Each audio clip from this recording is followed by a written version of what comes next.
Ìbá ìyá mi ò sọ̀rọ̀ gbà.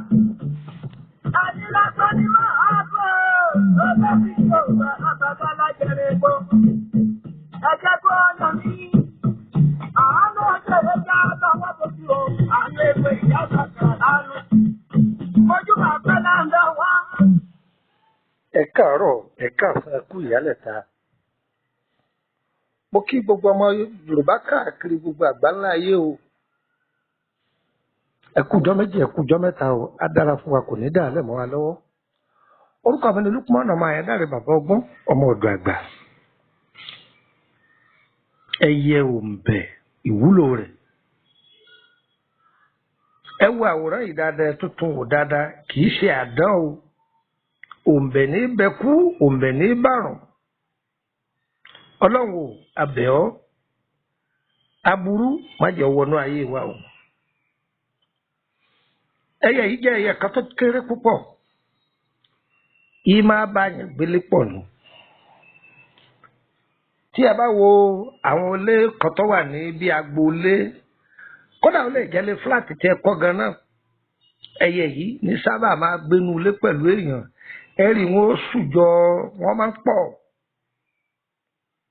wọ́n máa sùn bẹ́ẹ̀ bí àdán lórí. Òun ní kékeré yìí.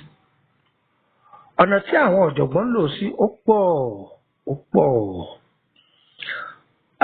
Nínú ọgbọ́n méjì mẹ́ta táwọn àgbàlagbà kọ́ wa, àníkáyọ̀ǹda díẹ̀ ń bẹ. Ẹyẹ òǹbẹ̀ tí àwọn ajunilọ́ bá ń dàyàn láàmú púpọ̀ jù, pé bí àwọn ẹlẹ́yẹ tí wọ́n bá ń dàyàn láàmú, bá wọ́n ń ba iṣẹ́ jẹ́ mọ́yàn lọ́wọ́, èèyàn ń ṣòwò kò jèrè, àlákàlà, gbogbo nǹkan ṣàrí rúdurùdu.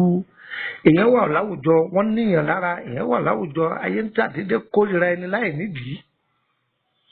Àbí tọ́ bá ti tuwó jọ tọ́ lọ́fẹ̀ẹ́ fi ṣe nǹkan, owó yìí ń túká. Gbìyànjú kó ṣe iṣẹ́ ìṣọwọ́. Ẹyẹ òǹbẹ̀. Ẹ lọ mú ẹyẹ yìí, ẹ tọ́jú ẹ̀. Ẹ gbọ́ mi, ẹ tọ́jú ẹyẹ yìí, ẹ tọ́jú mẹ́ta rẹ̀. Ẹyẹ kòwé olórí dúdú, ẹ tọ́jú mẹ́ta rẹ̀. Ẹ ti tọ́jú mẹ́ta. Bẹ́ẹ̀ ṣe wá tọ́jú mẹ́ta yìí, ẹ tọ́jú odidi atari mẹ́ta. Ẹ wá ja ìwé oríjì yọ pọ̀, ẹ kó lé lórí. Ẹ jò. Tẹ́ bá ti jò tán, ẹ dà á sóyin. Ẹ máa fi lo ẹ̀kọ́ gbígbóná. Mo fi Ọlọ́run ọba tọ́lẹ̀ mímí búra o. Tí ọba ń lo iṣẹ́ yìí, kéèyàn ti máa bínú rẹ̀ láti 20 ọdún, ìwọ gan rí i pé yóò bẹ̀rẹ̀ sí ní máa dunnú sí ọ. Tí ayé bá wà nídìí ọ̀rọ̀ èèyàn, ṣùgbọ́n o, ẹ jẹ́ kí n pè wá tòsí o. Tọ́ bá ń lo iṣẹ́ yìí, o gbọ́dọ̀ láwọ́ o, ọ máa ṣètọrẹ àánú gan ni o. Torí ìwọ gan rí i pé àwọn tí wọ́n ń bá ọ, àwọn eléyìí ọ yàtọ̀, ṣàdédé wọ́n máa tọrọ nǹkan lọ́wọ́ rẹ̀. Gbìyànjú kó máa fún wọn. Sọpóde ní. Mo rò pé mo ṣàlàyé ẹ̀ fún wa dáadáa. Tọ́lá àwọn èèyàn máa sọ pé ọ̀pọ̀lọpọ̀ fídíò wà mí ṣàlàyé délé. Mo rò pé mo ṣàlàyé ó yé wa yé ké báyìí nísìn. Ẹlòmíì lè béèrè pé ǹjẹ́ ojoojúmọ́ la máa fi lògì gbígbóná ni àbí ṣé dandan ni kó jẹ́ ògì gbígbóná? Àwọn bàbá wa ògì gbígbóná ni wọ́n lò. Ṣùgbọ́n wá wádìí pé ṣé lẹ́yìn ògì gbígbóná kò sí nǹkan míì tá a lè fi lò. Wọ́n léèyàn lè gbé omi kaná, kó bọ́ìlì omi, kó bù sínú omi gbígbóná kó mú. Àtúwádìí míì kí la tún lè fi lò. Wọ́n léèyàn tún lè fi mu tíì. Kí la tún lè fi lò? O tún lè fi wọn kọ́stáàdì. Ọ̀tán kó sàti papọ̀ mọ́ nǹkan gbígbóná kó lè wọ́ọ̀mù ara rẹ̀, kó lè papọ̀ mẹ́jẹ̀. Ìpè ọ̀fọ̀ tí lò ó, ìdákọ̀ tí fọ́ ó. Nọ́mbà wo lẹ lè fi darapọ̀ mọ́ wa bóyá ẹ fẹ́ join WhatsApp group. WhatsApp group méjì ló kú sí. Mo ní private, mo sì ní public. Private yìí owó ni wọ́n fi wọ́n bẹ̀ 5,000 ni. ó sì máa san 5,000 monthly. Wọ́n fẹ́ bẹ̀rẹ̀ nípa àlá rẹ ni àbí àwọn àjọ kan la ṣàlàyé ìtumọ̀ rẹ̀ òyí ọ àásọ yéké àbí o fẹ́ máa bèrè àlá rẹ lóòrèkóòrè ìgbésẹ̀ tó gbé ní. Ṣùgbọ́n pọ́blíkì ò ní sanwó wọn ọ̀fẹ́ lọ́wọ́ bẹ̀ ṣùgbọ́n láǹfààní àti béèrè kankan. Tó bá fẹ́ béèrè sírí ẹjọ́ ayé rẹ ọ wà ní private ní àbọ̀wá public ọ̀sánwó ẹ̀ lọ́tọ̀ òṣìjẹ́ nù. Ṣẹ́ni nọ́mbà tí mo kọ́kọ́ fẹ́ fílẹ̀ yìí nọ́mbà tí ń kọ́kọ́ fílẹ̀ yìí òun ní hotline ni. Ẹ máa pè mí lórí WhatsApp ẹ̀. Àwọn fídíò tí mo ti ṣe kọjá láwọn bí ọdún 7 sẹ́yìn ìmẹ̀lá ń dákọ̀ pé ẹ má fi WhatsApp láyé tí mo ṣe live video lórí Facebook orí rédíò kankan. Àwọn tòbí òní lélẹ́yìí o. Mo ẹ̀sẹ̀ fẹ́ bẹ̀rẹ̀ live video ní ìpadà ní o. Tẹ́ máa rí mi tá máa ríra wa. Ìjẹ́gbọ́n mi gbẹ́gbẹ́ yín dẹ́n béèrè ìwé ìtumọ̀ àlá kò sí ìwé ìtumọ̀ àlá kankan lẹ̀ mọ́ ó ti tán o. Gbà táwọn tó ṣe piracy ẹ̀ jáde torí ẹ̀ ẹ̀yin dẹ́n béèrè PDF kò sí o ẹ̀ má béèrè ẹ̀ mọ́ o.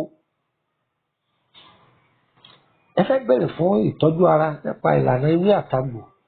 Èyí tá a bá mọ̀ nípa rẹ̀ kọjú ẹ̀dá wa tí ọba ti jẹ́ tiwa sọ fún yín pé ẹ kọjá sílé lóògùn ìbò ọ̀tán àwa kì í fi kàn bọ̀ kàn nú lẹ́yìn wa kò ní yẹ ẹ lẹ́ o. Ọ̀yá +23480 3298 ẹ gbọ́ dáadáa +23480 3298 hotline àkọ́kọ́ nù. Jẹ́ fún ọ nìkan sí +23481 33 155 111 ẹ gbọ́ dáadáa +23481 33 155 111 hotline òun náà. Sọ wá rí nọ́mbà àbẹ̀nà tí mo fẹ́ fi ilẹ̀ yìí fáǹfààní ẹ̀yin tẹ ẹjọ́ mọ ọbẹ̀nà àbáwọn ọmọ French country mo fẹ́ fi ilẹ̀ o. Tàbí bóyá bí n bá sí Nàìjíríà tẹ bá fẹ́ pè mí ní dàrẹ́tì tẹ lè pè sórí ẹ̀ ní fi nọ́mbà àbẹ̀nà ẹ̀yọ̀ kan ní fi ilẹ̀ mbẹ́.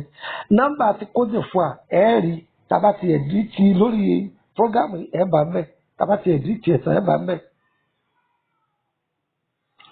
Nọ́mbà àbẹ̀nà +229 54 65 1928 +229 54 65 1928.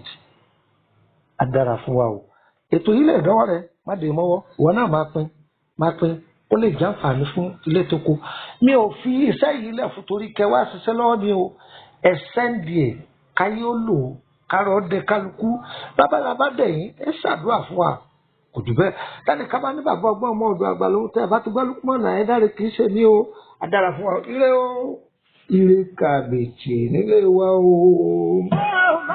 Ojú wa bẹ̀rẹ̀ bẹ́ẹ̀ ìbàdàn ẹ̀jẹ̀ òun tó ìdójú mu. Ẹ̀yin lọ́dọ̀ tán, ẹ̀yin lọ́dọ̀ rú.